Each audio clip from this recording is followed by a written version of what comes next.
Hey guys, this is a review for the Holy Stone drone Predator HS170. You can see he's a bit bigger than just those little tiny mini ones, but still of the mini category of drones. Came in this box here. The box isn't anything too special. Here's the instructions that come with it, and it looks like the instructions are perhaps for a different drone called the Aviator, but it comes with enough instructions to know kind of how to operate it. It has your buttons, which is really helpful because if you'll notice on the control, there's really no indication of what does what as far as all these extra buttons, which ones are the trim and which one is the special features, and we'll go over that here in just a second.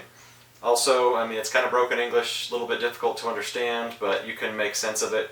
It also says that the controller takes 6 AAA when in fact it is 6 AA.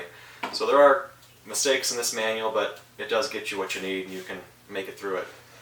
So what's in the box? You have the drone, of course, the controller, the USB charger cable, and then you do have some extra blades and a little tool that you can use to remove the blades. Now you may be wondering why this drone here that I have has 3 whites and 1 black. So in my testing of this drone, my son was actually flying it, and I don't remember the crash even being that bad, but one of the blades did pop off and it's nowhere to be found. We cannot find it anywhere.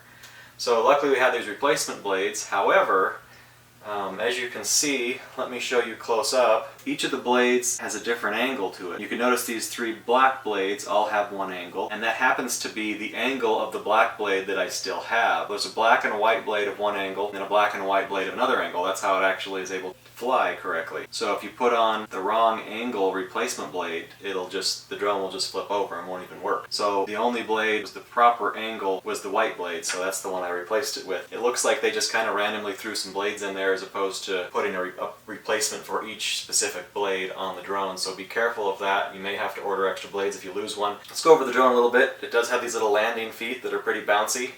When it lands, it does bounce, and they've seemed to protect it quite well. It has these propeller guards, which work well too, and there's enough edge on them that it can go all the way up to the ceiling and just hover there on the ceiling and not touch the blades or mess it up. It does have a removable battery. The battery here does come out, and you can order replacements.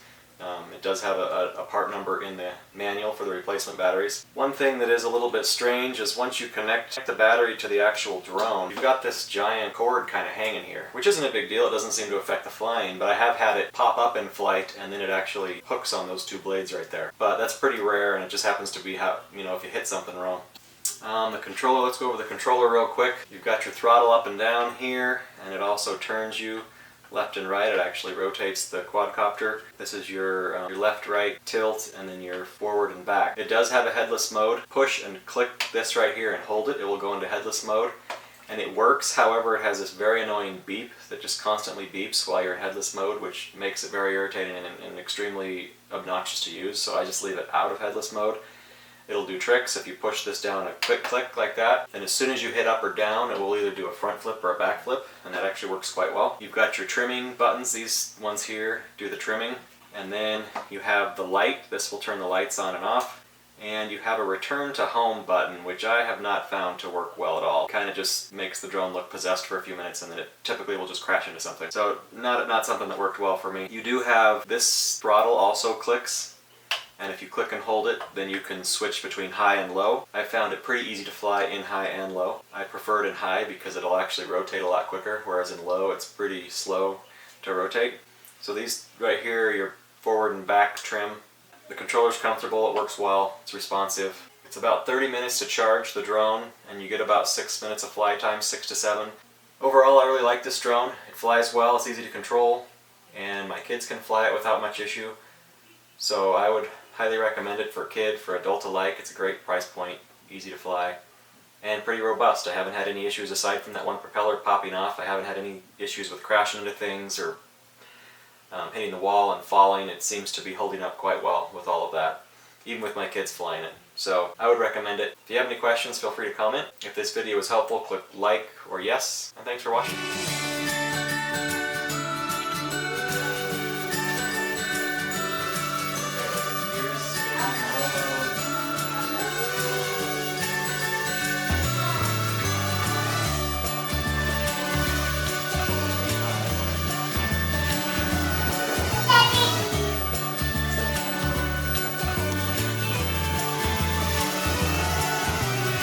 flip.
Okay.